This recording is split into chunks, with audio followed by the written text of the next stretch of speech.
Hi guys.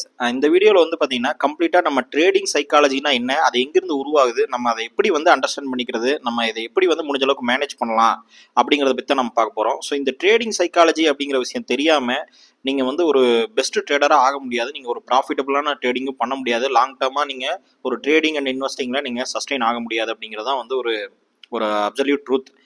So அதை பற்றி நம்ம இந்த வீடியோவில் பார்க்க போகிறோம். ஸோ ஃபஸ்ட்டு வந்து பார்த்தீங்கன்னா ட்ரேடிங் சைக்காலஜி அப்படிங்கிறது வந்து அது வந்து ஒரு ட்ரேடிங்கான விஷயம் மட்டும் கிடையாது, அது ஒரு லைஃப் லெசன். ஏன்னா என்னுடைய லைஃப்லேயே பார்த்தீங்கன்னா நான் மற்ற பிஸ்னஸை ரன் பண்ணுறதுக்கு ஒரு பேஸ்மெண்ட் அமைஞ்சது இந்த ட்ரேடிங் தான், அதாவது ஸ்டாக் மார்க்கெட் அப்படிங்கிறது தான். ஏன்னா இந்த ஸ்டாக் மார்க்கெட்டில் நீங்கள் பார்த்துருப்பீங்க, ஒவ்வொரு கம்பெனியுடைய ஃபண்டமெண்டல் அனலைசஸ் எப்படி ஒர்க் ஆகுது, அதோடைய அக்கௌண்டிங் தெரிஞ்சுக்கிட்டதும் நான் அதுலேருந்து தான். ஸோ அதே மாதிரி இதெல்லாம் நம்ம ஹேண்டில் பண்ணும்போது நமக்கு எவ்வளோ சைக்கலாஜிக்கலாக இஷ்யூஸ் வருது, எவ்வளோ ப்ராப்ளம் வருது, அதை நம்ம எப்படி வந்து நம்ம ஒரு மேனேஜ் பண்ணலாம் அப்படிங்கிற எல்லா விஷயத்தையும் நம்ம லேர்ன் பண்ணும்போது தான் நம்ம அது மற்ற பிஸ்னஸ்க்கும் லைஃப்பில் நிறைய இடத்துக்கும் யூஸ் ஆகுது. அதனால் இந்த சைக்காலஜிக்கல் பாயிண்ட்லாம் வந்து பார்த்தீங்கன்னா உங்களுக்கு நிறைய லைஃப்லையும் யூஸ் ஆகும். அதேமாரி without knowing psychology you cannot use your knowledge. அதாவது நீங்கள் ஒரு கார் வாங்கியிருக்கீங்க, அந்த கார் வந்து பயங்கரமான இன்ஜின் கெப்பாசிட்டி இருக்குது, பயங்கரமான பவர், பயங்கர டெக்னாலஜி, ஜெர்மன் டெக்னாலஜி எல்லாமே இருந்தாலும் கூட பெட்ரோல் இல்லைன்னா கார் போகாது. ஓகேங்களா? ரொம்ப சிம்பிள் லாஜிக். அது மாதிரி தான் நம்மளுடைய மைண்ட் தான் நம்மளை ஆப்ரேட் பண்ணுது. ஸோ நம்மளுடைய சைக்காலஜியை நம்ம ப்ராப்பராக அண்டர்ஸ்டாண்ட் பண்ணாமல் நம்மளுடைய நாலேஜ் வந்து யூஸ் ஆகாது. நீங்கள் எவ்வளோ நாலேஜை நீங்கள் கெயின் பண்ணியிருந்தாலுமே அதை நீங்கள் எக்ஸிக்யூட் பண்ண முடியாது. இப்போது இந்த ஹியூமன் நேச்சர் அப்படிங்கிறதே வந்து பார்த்தீங்கன்னா ட்ரேடிங்காக பில்டு பண்ணது கிடையாது. சொல்லப்போனால் டோட்டலாக ட்ரேடிங் ஸ்டாக் மார்க்கெட்டுடைய அந்த ஸ்பெசிஃபிக் எக்ஸிக்யூஷன் ஸ்கில்லாம் இருக்குது பார்த்தீங்களா, அது எல்லாமே ஹியூமன் நேச்சருக்கு எகெயின்ஸ்டான ஒரு விஷயம் தான். ஏன்னா நம்ம என்னெல்லாம் பண்ண முடியாதோ எஸ் அ ஹியூமனா அது எல்லாத்தையுமே வந்து சேலஞ்ச் பண்ணக்கூடிய ஒரு கான்செப்டாக தான் ட்ரேடிங் அண்ட் இன்வெஸ்டிங் இருக்கும். டோட்டலாக எகெயின்ஸ்டாக இருக்கும். அதை நீங்கள் போக போக பார்ப்பீங்க. ஸோ இந்த மாதிரியான சுச்சுவேஷனில் நம்ம அந்த மாதிரியான டைப் ஆஃப் பிஸ்னஸில் பொதுவாகவே நம்ம வந்து வேர்ல்டில் பிஸ்னஸ் எது பண்ணாலுமே அது ஒரே மாதிரி தான் இருக்கும். அதில் இந்த ட்ரேடிங் வந்து ஸ்பெசிஃபிக்காக நம்மளுடைய டேரெக்டாக சைக்கலாஜிக்கலாகவே கன்ஃபரன்ட் பண்ணும். ஓகேங்களா? நம்ம மோதல் வந்து டேரெக்டாக நம்ம மைண்டோடைய நம்ம மைண்டு மோதுற மாதிரி இருக்கும். ஸோ இந்த மாதிரியான விஷயங்களை நம்ம மேனேஜ் பண்ணணும்னா நம்ம ப்ராப்பரான சைக்கலாஜிக்கல் அண்டர்ஸ்டாண்டிங் வேணும். இப்போ பார்த்தீங்க அப்படின்னா இப்போ எவல்யூஷனரி சைக்காலஜி அப்படிங்கிறத நீங்கள் ப்ராப்பராக அண்டர்ஸ்டாண்ட் பண்ணாதான் உங்களால் வந்து மனுஷனுடைய அந்த ஹியூமன் சைக்காலஜி வந்து எப்படி எவால்வ் ஆச்சு, எதனால நமக்கு அந்த விஷயங்கள்லாம் வருது அப்படிங்கிறத ஓரளவுக்கு தெரிஞ்சுக்கலாம். இதில் வந்து என்ன சொல்லுவாங்கன்னா காக்னிட்டிவ் பயாஸ் அப்படின்னு சொல்லுவாங்க. காக்னிட்டிவ் பயாஸ் அப்படின்னா பயாஸ்னா எரர். இப்போது காக்னிட்டிவ் அப்படிங்கிறது வந்து நம்ம மூளையுடைய கெப்பாசிட்டி. இப்போ இந்த காக்னிட்டிவ் பயாஸ் அப்படிங்கிறது நம்ம மூளையில நம்ம பிறக்கும் போதே நம்ம மனுஷனா இருந்தாலே ஒரு எரர்ஸ் இருக்கும் திங்க் பண்றதுல. அதுக்கு காரணம் வந்து நம்மளுடைய எவல்யூஷனரி ப்ராசஸ் தான். ஸோ இது எல்லாம் வச்சுதான் நமக்கு இந்த ப்ராசஸ் எல்லாம் நடக்குது. அது என்ன அப்படிங்கிறத பார்த்துருவோம். இப்போ வந்து பிரெயின் வந்து கிட்டத்தட்ட 3 லட்சம் வருஷமா நமக்கு வந்து எவால்வ் ஆயிருக்குது. அதாவது வந்து நம்ம மனுஷன் உருவான அந்த ஸ்பீசிஸுடைய ஹிஸ்ட்ரி என்ன சொல்றாங்கன்னா 3 லட்சம் வருஷங்கள் அப்படின்னு சொல்றாங்க. இந்த 3 லட்சம் வருஷமா நம்ம வந்து பிரெயின் எவால்யூஷன் ஆகி இருக்கிறதுலேயே வேர்ல்டுலேயே ஒரு ஸ்பீசிஸ்க்கு ஹையஸ்ட் எவல்யூஷனரி பார்ட் அப்படின்னு சொல்ல போனா ஒரு பிரெயின் அப்படின்னு சொல்லலாம். ஸோ அந்த அளவுக்கு வந்து நம்மளுடைய பிரெயின் வந்து எவல்யூஷனரி பார்ட்ல உருவாயிருக்கு, பரிணாம வளர்ச்சின்னு சொல்லுவோம்.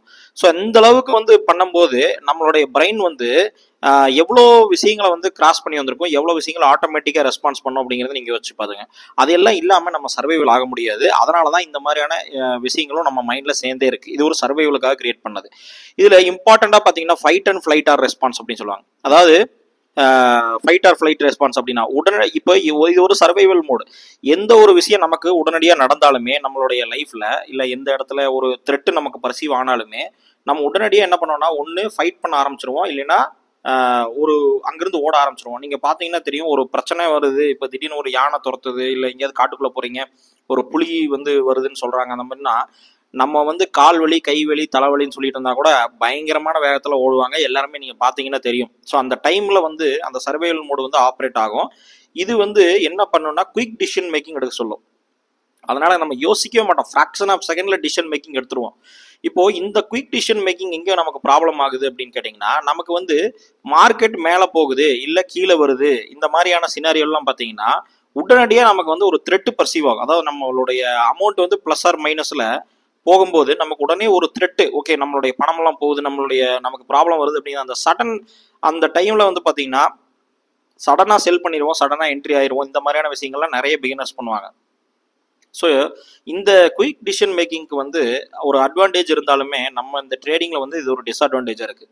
அதே மாதிரி லாஸ் அவர்ஷன் அப்படின்னு சொல்லுவோம். லாஸ் அவர்ஷன் அப்படின்னா avoid loss at all cost. அதாவது நம்மளுடைய சர்வைவல் மெக்கானிசத்தில் நம்ம என்ன பண்ணாலுமே ஒரு சர்வைவல் ஆகணும், அதாவது உயிர் பிழைக்கணும். இதுதான் வந்து ரொம்ப முக்கியமான விஷயம். அதனால வந்து என்ன ஆனாலும் சரி நம்மளோட உயிரோட பாதுகாக்கிறதுக்காக நம்ம என்ன வேணாலும் பண்ணுவோம் அப்படிங்கிறதான் பேசிக் ஒரு ரெஸ்பான்ஸ். இதுல வந்து அந்த த்ரெட்டு, நமக்கு உயிருக்கு த்ரெட் இருக்கக்கூடிய எல்லா விஷயத்துலையுமே நம்ம வந்து பாத்தீங்கன்னா நம்ம அந்த பக்கமே போக மாட்டோம். அந்த லாஸை வந்து அவாய்ட் ஆல் காஸ்ட், சரிங்களா? லாஸை வந்து நம்ம அவாய்ட் பண்ணுறதுக்காக நம்ம எல்லாமே பண்ணுவோம். ஸோ ஈவன் வந்து நம்ம ஒரு பிஸ்னஸ் பண்ணும்போது லாஸ் வந்துடும் பயப்படுறதுக்கு காரணம் அதுதான். நம்மளை வந்து நம்ம ஒரு சேஃபஸ்ட் ஜோன்லேயே வச்சுருப்போம், அதை வந்து கிராஸ் பண்ண விட மாட்டோம் அப்படிங்கிறதா இந்த லாஸ் அவர்ஷன் அப்படிங்கிறது. இந்த லாஸ் அவர்ஷன் வந்து என்ன பண்ணும் அப்படின்னு கேட்டிங்கன்னா நம்மளை எந்த ரிஸ்க்குமே எடுக்க விடாது, ஓகேங்களா? ஸோ அந்த ரிஸ்க்கு எடுக்காமல் நம்மளால வந்து சக்ஸஸ் பண்ண முடியாது ஒரு விஷயம். ரெண்டாவது, நீங்கள் எந்த ரிஸ்க் எடுத்தாலும் 100% சக்ஸஸ் ஆகணும் அப்படின்னு நினைச்சாலுமே அந்த ரிஸ்க் எடுக்க முடியாது. அதுவுமே வந்து இம்பார்ட்டன்டான விஷயம். இது ரெண்டு விஷயத்துல நீங்க பர்ஃபெக்ஷன் பார்த்தாலும் சரி, இல்ல வந்து ரிஸ்க் எடுக்க வரக்கூடாதுன்னு பார்த்தாலும் சரி, ரெண்டுமே உங்களுக்கு வந்து ப்ராப்ளம் ஆகும். இதனால இந்த லாஸ் ஆஃப் பெயின் அப்படிங்கிறது வந்து ப்ளஷர் ஆஃப் சக்ஸஸ் விட ஜாஸ்தி அப்படின்னு சொல்றாங்க. அதாவது வந்து நீங்க நான் ஒரு விஷயத்தை அச்சீவ் பண்ணிட்டேன்னு சொல்லி ஒரு 100% சந்தோஷப்படுறீங்கன்னா, அதே விஷயத்துல நீங்க தோத்து போயிட்டீங்கன்னு சொல்லி 100% சேட்னஸ் ஆவீங்க, அதாவது சோகப்படுவீங்க அப்படிங்கிற ஸ்டேட்மெண்ட் வந்து தப்பா இருக்கு. ஏன்னா நீங்க ஒரு விஷயத்துல 100% ஜெயிச்சதுக்கு அப்புறம் சந்தோஷப்படுறது 100% வச்சுக்கிட்டோம்னா, அதே விஷயத்துல நீங்க தோத்ததுக்கு அப்புறம் கவலைப்படுறது வந்து 200-300% இருக்கும். அதாவது வந்து பிளஷர் ஆஃப் சக்சஸை விட லாஸ் ஆஃப் பெயினுடைய வழி வந்து ஜாஸ்தியா இருக்கும் அப்படின்னு சொல்றோம். ஈக்குவலா இருக்காது, ஜாஸ்தியா இருக்கும். அதனாலதான் வந்து பாத்தீங்கன்னா அந்த லாஸை அவாய்ட் பண்றோம். இதுவுமே நம்ம நிறைய இடத்துல வந்து ப்ராப்பரான இந்த ஃபோமோ அப்படின்னு சொல்லுவாங்க. ஃபோமோ அப்படின்னா ஃபியர் ஆஃப் மிஸ்ஸிங் அவுட் அப்படின்னு சொல்லுவோம். நம்ம ஒரு ட்ரேடிங்கை மிஸ் பண்ணிடக்கூடாது அப்படிங்கிற ஒரு விஷயம் கூட இதுலேருந்து உருவாகிறது தான். நம்ம வந்து மிஸ் பண்ணிடக்கூடாதுன்னு சொல்லி அவசரமாக என்ட்ரி எடுப்போம், இல்லைன்னா அவசரப்பட்டு முடிவு எடுப்போம். இந்த மாதிரியான விஷயங்கள்லாம் இதுலேருந்து வராது.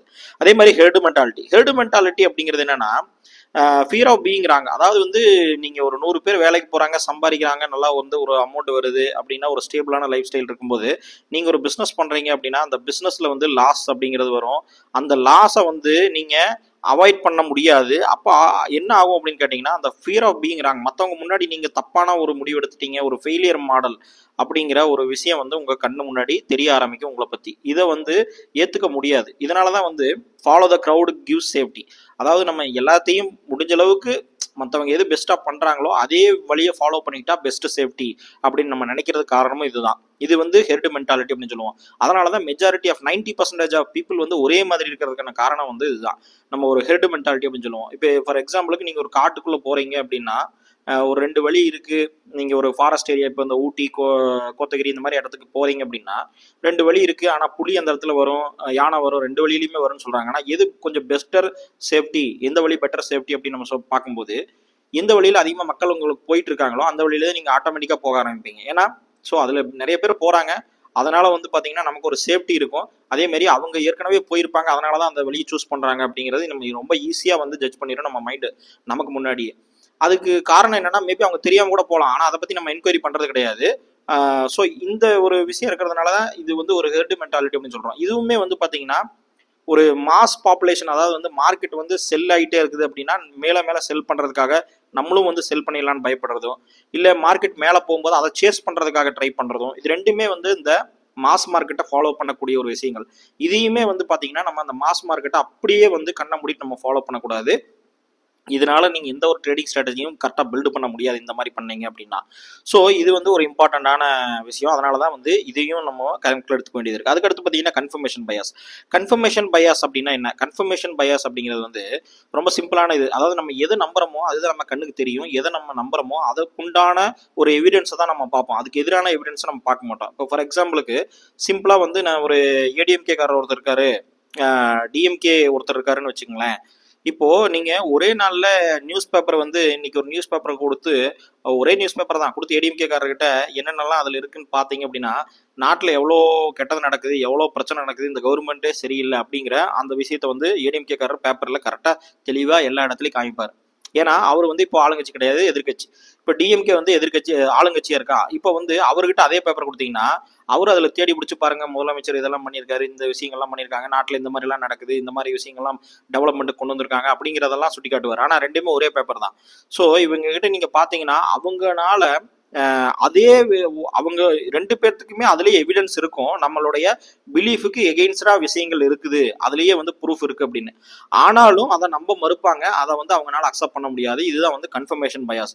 இது வந்து நம்ம ஸ்டாக் மார்க்கெட்ல எப்படி யூஸ் ஆகும்னா, நீங்க ஒரு ஸ்டாக்கை நீங்க அனலைஸ் பண்றீங்க அப்படின்னா, ஃபண்டமெண்டல் அனலைஸோ டெக்னிக்கலோ ஏதோ ஒன்று பண்றீங்கன்னா, நீங்க அதை மேல போகும்னு சொல்லி தான் நீங்க அனலைஸ் பண்ணிருப்பீங்க. ஓகேங்களா?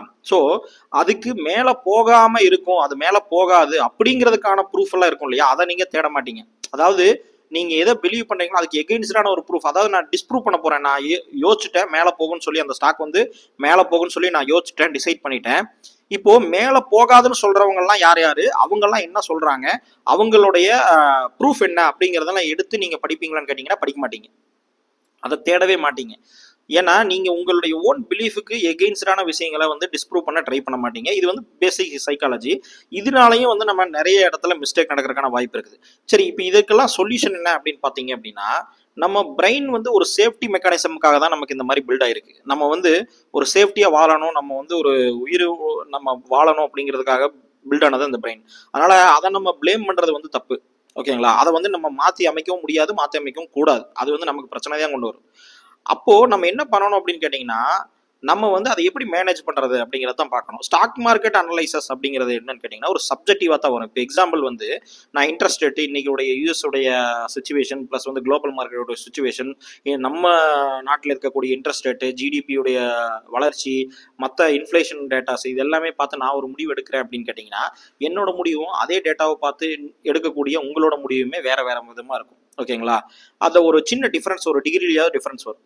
அப்போ நம்ம என்ன பண்ணணும் அப்படின்னா, இது சப்ஜெக்டிவ் அப்படிங்கிறதுனால நம்ம வந்து அந்த மெத்தடை மஸ்ட் பி அப்ஜெக்டிவா மாற்றணும். அப்ஜெக்டிவ் அப்படின்னு என்னன்னா, அது எல்லாத்துக்கும் பொதுவா இருக்கும். இப்போ எக்ஸாம்பிள், கிராவிட்டி அப்படிங்கிறது வந்து புவியீர்ப்பு விசைங்கிறது எல்லா இடத்துலயும் ஒரே மாதிரி இருக்கும் பூமியில. அந்த இடத்துல வந்து பாத்தீங்க அப்படின்னா அதுக்கு ஒரு கால்குலேஷன் இருக்கு, அதுக்கு ஒரு ஃபார்முலாஸ் இருக்கு. அந்த ஃபார்முலா வந்து மாற போறது இல்லை. கரெக்டுங்களா? அது சயின்டிபிக். அப்போ இந்த மாதிரி ஒரு அப்ஜெக்டிவான ஒரு மெத்தடாலஜி நம்ம கொண்டு வரணும். ஓகேங்களா? இப்போ நீங்க இப்போ ட்ரேடிங் பண்றீங்க அப்படின்னா அந்த சப்ஜெக்டிவ் மேட்டரை அப்ஜெக்டிவா மாற்றணும். அப்போ அந்த அப்ஜெக்டிவா மாற்றணும் அப்படின்னா நீங்க என்ன பண்ணணும் அப்படின்னு கேட்டீங்கன்னா, ப்ராப்பரான நாலேஜ் இருக்கணும். ரைட்டா? இப்போ இன்ட்ரெஸ்ட் ரேட் இருக்குது, இன்ஃப்ளேஷன் இருக்கு, அதெல்லாம் எங்க கனெக்ட் ஆகுது, எப்படி ஒர்க் ஆகுது, ஏன் வந்து மார்க்கெட் அஃபெக்ட் ஆகுது, இந்த ப்ராப்பரான நாலேஜ் உங்களுக்கு கரெக்டா இருந்தால்தான் நீங்க அதை ரூல் பேஸ்டா மாற்ற முடியும். ஓகே, நான் இது வந்து இதை பண்ணுவேன், இதை வந்து இதை பண்ணுவேன்னு ஒரு ரூல்ஸா செட்டா நீங்க எழுத முடியும். இல்லைன்னா அது அப்ஜெக்டிவா மாறாது. கரெக்டுங்களா? அப்ஜெக்டிவா மாறாது. நீங்க இன்னொருத்தருக்கு டீச் பண்ணும்போது நீங்க ஒரு அப்ஜெக்டிவா டீச் பண்ண முடியாது. அது அப்ஜெக்டிவா இல்லை அப்படின்னா நீங்களே வந்து அதை மாத்திக்கிட்டே தான் இருப்பீங்க. ஓகேங்களா? இது வந்து ரொம்ப இம்பார்ட்டன்ட். அப்ப நம்ம என்னன்னா, ஒரு ப்ராப்பர் நாலேஜை மார்க்கெட்ல கெயின் பண்றது ரொம்ப ரொம்ப அவசியமான ஒரு விஷயம்.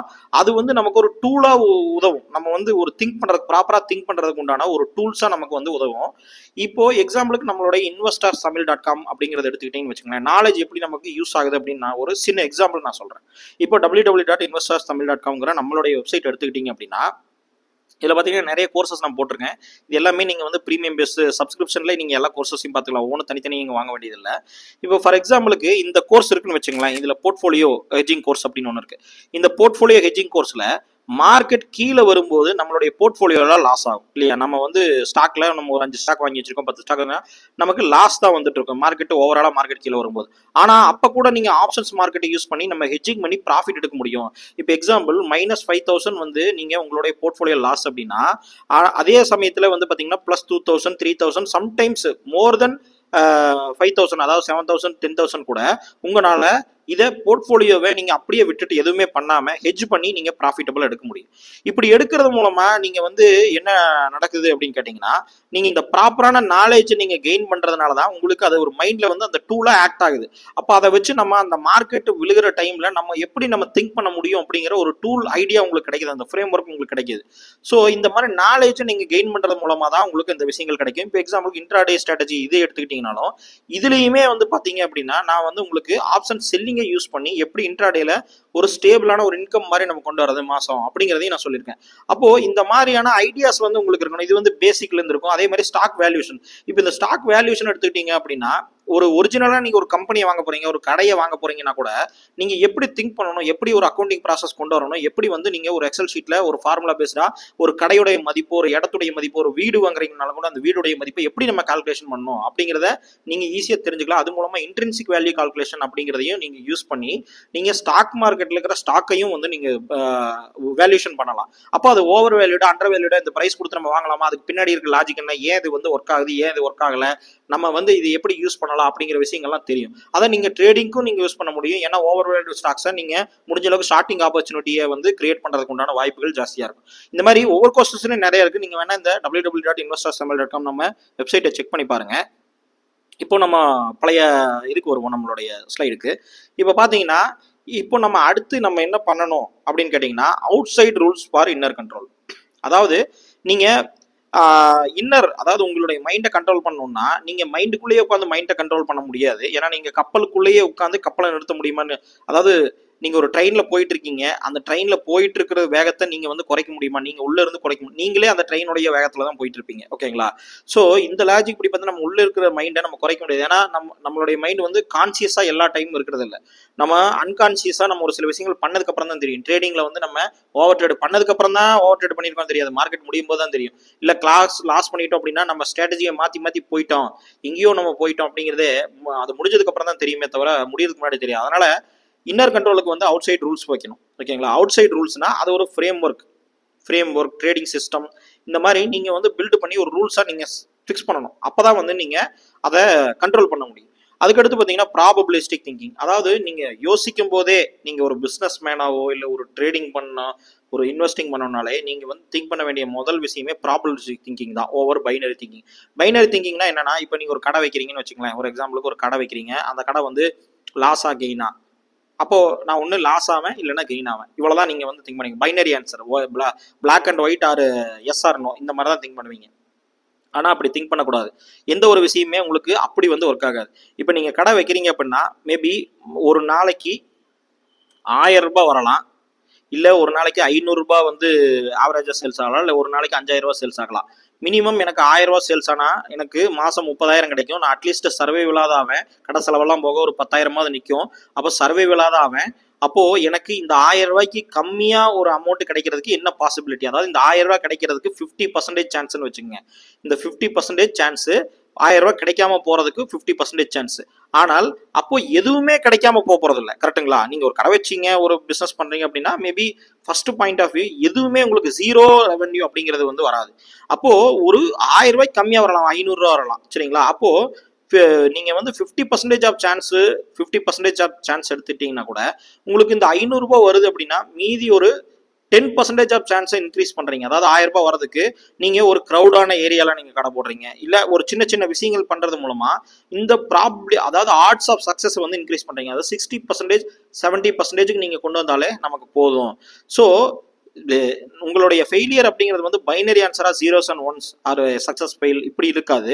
எப்பவுமே வந்து பாத்தீங்கன்னா இதுக்கு ஒரு ஸ்பெக்ட்ரம் மாதிரி இருக்கும். அந்த ஸ்பெக்ட்ரமுக்கு நடுவில் நிற்பீங்க. ஓகேங்களா? இல்ல அதை விட கொஞ்சம் தள்ளி போவீங்க, லாஸ் ஆகிற மாதிரி வரலாம், இல்ல கொஞ்ச நாள் கழிச்சு லாஸ் ஆகலாம், இல்ல 3 மாசம் வந்து நீங்க தாக்கு பிடிக்கலாம். அந்த 3 மாசத்துக்கு மேல உங்களுக்கு அதே வருமானம் வந்தால் மட்டும்தான் நீங்க லாஸ் ஆவீங்க. இந்த மாதிரியான விஷயங்கள்லாம் இருக்கும். அதனால ப்ராபபிலிட்டி தான் எல்லாமே. அதாவது ப்ராபபிலிட்டினா நீங்க சக்சஸ் ஆகிறதுக்கும் 50%, ஃபெயிலியர் ஆகும் 50% இருக்கு. சரி, ஓகே. அதுல இந்த சக்சஸ் 50% எடுத்துட்டோம் அப்படின்னா 1000 ரூபாய் நீங்க அமௌண்ட் டெய்லி சம்பாதிச்சிட்டாலே நீங்க வந்து சக்சஸ்ஃபுல் ஆன ஒரு விஷயங்கள் வந்து வந்துடும். அப்போ 1000 ரூபாய் வர்றதுக்கு எனக்கு எத்தனை பர்சன்டேஜ் ப்ராபிலிட்டி இருக்கு அப்படின்னா அதுவும் 50 to 60%.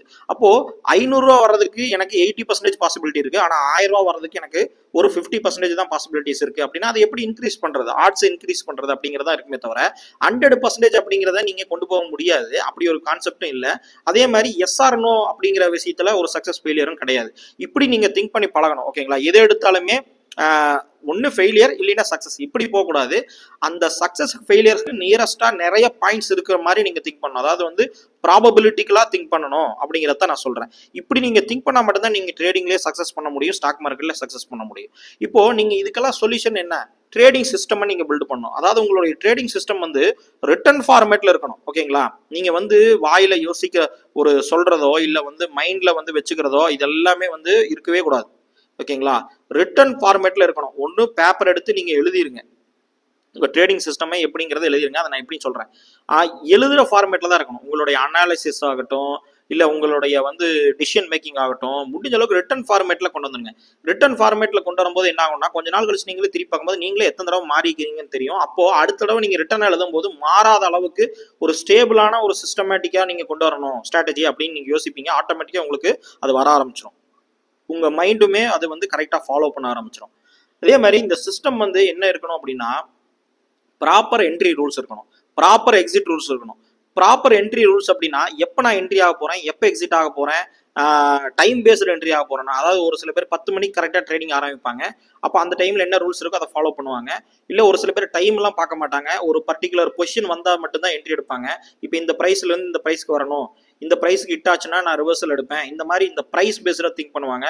இல்லை ஒரு 2-3 இண்டிகேட்டர் காம்பினேஷன் இருக்கும், இந்த காம்பினேஷன் எனக்கு ஒத்து வந்து கரெக்டாக இந்த இடத்துல வந்தது அப்படின்னா நான் எடுப்பேன் அப்படின்னு சொல்லி யோசிப்பாங்க. ஸோ இந்த மாதிரி என்ட்ரி ரூல்ஸ் வந்து ப்ராப்பராக இருக்கணும். நான் எப்போ என்ட்ரி எடுக்க போகிறேன் அப்படிங்கிறது ப்ராப்பராக இருக்கணும். அதே மாதிரி எக்ஸிட் ரூல்ஸ், நான் எக்ஸிட் வந்து ஒரு பர்சன்டேஜில் எக்ஸிட் ஆக போகிறேன்னா, இல்லை வந்து பாயிண்ட்ல எக்ஸிட் ஆக போகிறேன்னா, இல்லை வந்து ஒரு ப்ரைஸ் பேஸில் எக்ஸிட் ஆக போகிறேன்னா, இல்லை வந்து பார்த்தீங்கன்னா எக்ஸிட்டுங்க எனக்கு ரூல்ஸே கிடையாது, நான் கண்டினியூஸாக ட்ரையல் பண்ணுவேன் அப்படின்னா கூட, இந்த ட்ரெயிலிங்கில் வந்து நீங்கள் என்ன பண்ண போகிறீங்க, இப்போ அதாவது ட்ரெயிலிங் எப்படி பண்ண போகிறீங்க, ட்ரெயிலிங் ஸ்டாப் லாஸ் எப்படி பண்ண போகிறீங்க, ப்ரீவியஸ் கேண்டிலோடைய பாட்டமில் வைக்க போகிறீங்களா, இல்லை அதுக்கு முன்னாடி கேண்டிலோடைய பாட்டமில் வைக்க போகிறீங்களா, இல்லை வந்து பர்சன்டேஜ் பேசிஸில் நீங்கள் வந்து ட்ரெயில் பண்ண போகிறீங்களா, இல்லை பாயிண்ட் பேசிஸில் நீங்கள் ட்ரெயில் பண்ண போகிறீங்களா, எப்படி நீங்கள் ட்ரெயிலிங் பண்ண போகிறீங்க, அந்த ஸ்டாப் லாஸை எப்படி மூவ் பண்ணிட்டே போக போகிறீங்க, அதுக்கு என்ன லாஜிக் இருக்குது, என்ன மாதிரியான நீங்கள் மூவ் பண்ண போகிறீங்கிறதையும் முன்னாடியே ரூல்ஸில் ஃபிக்ஸ் பண்ணிடணும். அதே மாதிரி இப்போ நம்ம குவான்டிட்டி பொசிஷனிங் போடுறோம்னு வச்சுக்கோங்க, எவ்வளோ ரூபாய்க்கு நம்ம பை பண்ணணும், அந்த அவ்வளோ ரூபாய்க்கு நம்ம பை பண்ணால் எவ்வளோ குவான்டிட்டி போட்டால் நமக்கு ரிஸ்க் எப்படி இருக்கும் அப்படிங்கிறதையும் நீங்கள் முன்னாடியே டிஃபைன் பண்ணணும். இதான் ரிஸ்க் மேனேஜ்மெண்ட்.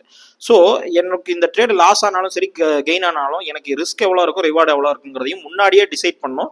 அதை இந்த ப்ராப்பர் என்ட்ரி எக்ஸிட் ரூல்ஸ்க்கு தகுந்த மாதிரி நீங்கள் எப்படி பண்ணால் கரெக்டாக இருக்குங்கிறதையும் இதுலேயும் ரிட்டன் ஃபார்மேட்டில் இருக்கணும். அதே மாதிரி ஃபீட்பேக் லூப்ஸ், அதாவது நீங்கள் எடுக்கக்கூடிய ஒவ்வொரு ட்ரேட்லையுமே உங்களுக்கு தேவையான நோட்ஸ் அப்படிங்கிற மாதிரி நீங்கள் எழுதி வச்சுக்கோங்க.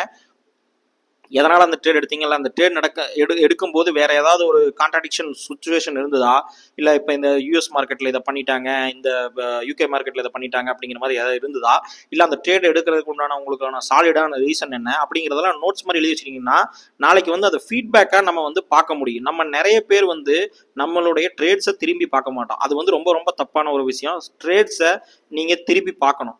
ட்ரேடை நீங்கள் திருப்பி பார்த்தால் மட்டும்தான் நீங்கள் என்ன மிஸ்டேக் பண்ணுறீங்கிறது தெரியும். அதை பார்க்கும்போது நமக்கு ஹர்ட் ஆகும், நம்மளே மிஸ்டேக் பண்ணிட்டோங்கிறது தெரியும். ஆனால் திருப்பி திருப்பி நீங்கள் அதை பார்க்கணும். சக்ஸஸ்ஃபுல்லான ஒரு பீப்புள் வந்து, சக்ஸஸ்ஃபுல்லான ஒரு பர்சன் வந்து தன்னுடைய மிஸ்டேக்ஸை வந்து ஒரு ட்ராக் ரெக்கார்டு மாதிரி ஒரு அக்கௌண்டபிலிட்டியாக மெயின்டைன் பண்ணுவாங்க. அப்படி மெயின்டைன் பண்ணாதான் நம்ம என்ன தப்பு பண்ணுறோம் செஞ்சு கரெக்ட் பண்ண முடியும். 100% நம்ம கரெக்ட் பண்ணாட்டியும் கூட ஒரு 60% கரெக்ட் பண்ணிட்டாலே நம்ம வந்து எல்லாத்த விடவே ரொம்ப சக்ஸஸ்ஃபுல்லாக தான் இருப்போம். ஸோ அதனால் வந்து இந்த ஃபீட்பேக் அப்படிங்கிறது வந்து திருப்பி நமக்கு இருந்தால் தான் அந்த லூப்பில் வந்து திருப்பி நம்ம அந்த ஆப்டிமைஸ் பண்ண முடியும் அந்த ஸ்ட்ராட்டஜியை.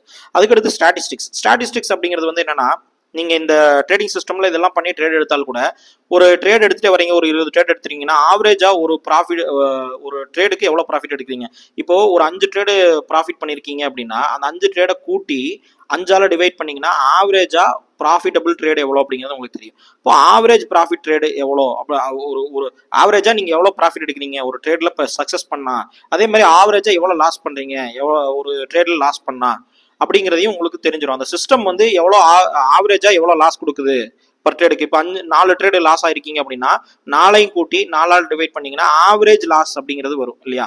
அப்போ அந்த ஆவரேஜ் லாஸை நீங்கள் நோட் பண்ணணும்.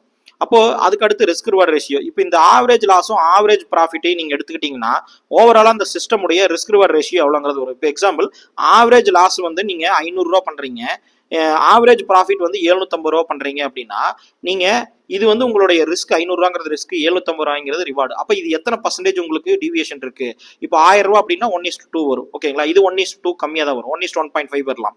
அப்போ அந்த மாதிரி நீங்க இந்த சிஸ்டம் வந்து எவ்வளவு நமக்கு ரிஸ்க் ரிவார்ட் ரேஷியோ கொடுக்குது அப்படிங்கிறதையும் நீங்க பார்க்கணும்.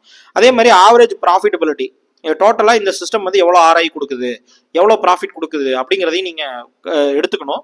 இது நீங்கள் ப்ரைஸ் ஆக்ஷனே பண்ணாலும் நீங்கள் பண்ணணும். ஏன்னா ப்ரைஸ் ஆக்ஷன் நீங்கள் பண்ணீங்கன்னா கூட நீங்கள் உங்களுடைய ஓன் மைண்டை தானே பண்ணுறீங்க, உங்கள் ஓன் நாலேஜ் தானே பண்ணுறீங்க. அப்படி பண்ணும்போது கூட அதுவுமே ஒரு சிஸ்டமேட்டிக்காக தான் நீங்கள் எடுத்துக்க வேண்டியது வரும். அப்படி பண்ணீங்கன்னா தான் உங்களுக்கு ஒரு பெட்டராக இருக்கும்னு நான் சொல்கிறேன். அப்படி நீங்கள் ப்ரைஸ் ஆக்ஷனில் நான் இதெல்லாம் பண்ண வேண்டியதில்லை, சிஸ்டமேட்டிக் ட்ரேடிங்கில் தான் பண்ணணும் அப்படின்னா நீங்கள் ப்ரைஸ் ஆக்ஷன்லையும் பண்ணால்தான் உங்களால் பெட்டராக பர்ஃபார்ம் பண்ண முடியும் அப்படின்னு நான் சொல்கிறேன். அதே மாதிரி வின்னிங் ஸ்ட்ரீக் எவ்வளோ, லாஸிங் ஸ்ட்ரீக் எவ்வளோ, அதாவது தொடர்ந்து லாஸ் ஆகும்போது எவ்வளோ லாஸ் பண்ணுறீங்க, தொடர்ந்து வின் ஆகும்போது எவ்வளோ வின் பண்ணுறீங்க. இப்போது ப்ரைஸ் ஆக்ஷன் ட்ரேடிங் நீங்கள் பண்ணுறீங்க, டிஸ்கிரிஷனரியாக பண்ணுறீங்க அப்படின்னா நீங்கள் வந்து ஒரு 3 ட்ரேடுக்கு மேலே கண்டினியூஸாக லாஸ் ஆகக்கூடாது. 3 ட்ரேடுக்கு மேலே லாஸ் ஆனீங்க உங்களுடைய ப்ரைஸ் ஆக்ஷன் ஸ்கில்லையே நீங்கள் வந்து திருப்பி அனலைஸ் பண்ணணும்.